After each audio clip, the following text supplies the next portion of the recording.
Good evening. Good evening. Good evening. Madam Toastmaster of the day, fellow Toastmasters, and guests.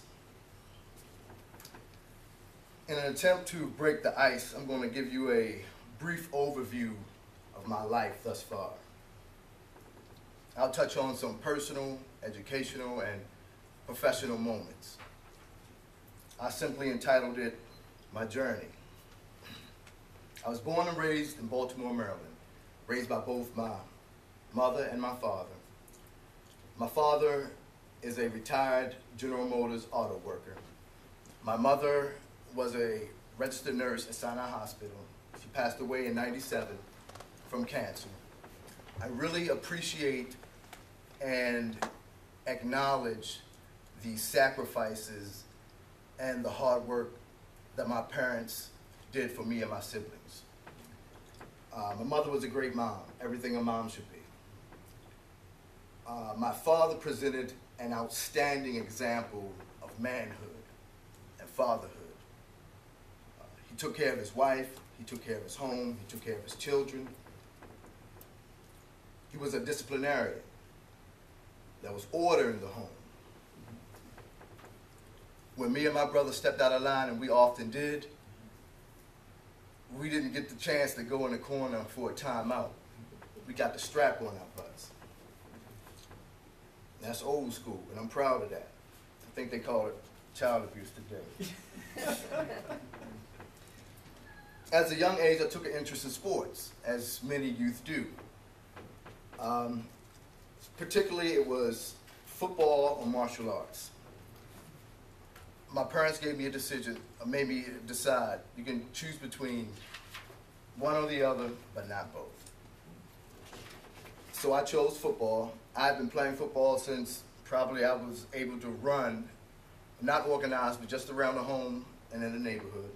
So I started playing organized ball from the age of 10 through high school, senior year in high school. I tore the ACL in my left knee in my junior year. I underwent the corrective surgery to repair the tear.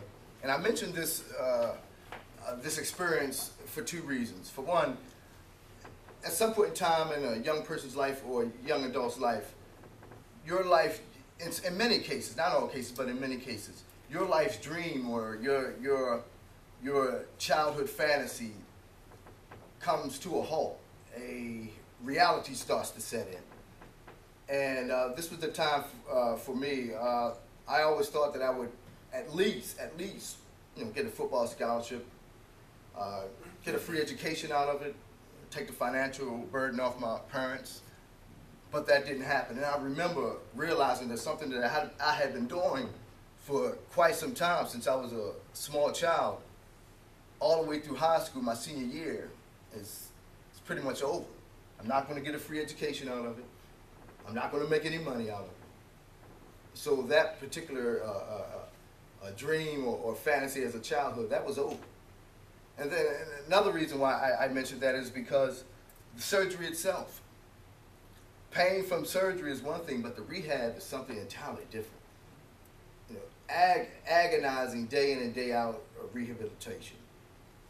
I mean, for a good part of the year, you're either laying in the bed, you're walking on crutches, you're on a cane, or you're limping around. And it's just very frustrating. And I remember that very clearly. So I moved on. I went to a small college on the Eastern Shore, University of Maryland Eastern Shore. Good school, met some good people, lifelong friends. In 4.5 years, I graduated, started immediately working as a claims representative for an insurance company. I was handling general liability, auto liability claims. I stayed in this position for about a little bit better than 10 years. I never really appreciated the job. I'm wrapping it up now. I never really appreciated the job. I found myself very bored. I always thought that I should be doing something else. And as a result, I burned some bridges, and I left the industry altogether. Soon after, I married. I married in '01, separated in '05, divorced in '07. She was a good woman, just not good for me, and vice versa. And that's that. During this time, the real estate market was booming, and it caught my attention. I knew a couple of friends who were in the business, so after speaking to them, soon after, I enrolled in a real estate course, took the real estate test, and I was selling real estate shortly after that. First 3 years was great. Everything you heard about it was exactly true. Everything was great. Around 07 going towards 08 was clear signs that the market was taking a turn for the worse. Around between mid-09 towards the end of last year, I decided that it was time to exit the real estate business. And I'm in that process now. Towards the end of last year, I started a transition period of closing my real estate business, passing on some long investor clients that I've been working with, some properties that have been lingering, and that's where I'm in the process now. I was in it for the money, and I knew it wasn't my life's calling. But when I decided to exit the business, I also decided I'm no longer going to chase the money or the position. Those things are important, but not the most important. I made the decision to diligently seek God's will for my life. Consider Christ first in all of my decisions, minor or major. So, you know how you hear people say, oh, if I had a chance to do it over again, or if I knew then, what I know now, this is what I would do. And then it came to me late last year when I was in prayer or maybe Bible study, that God is strategically positioning me for that very reason. And I'm about to wrap it up. So that's why I'm here today. I have a lot of things coming down the pipe this year, so pray for me. Thank you for your time.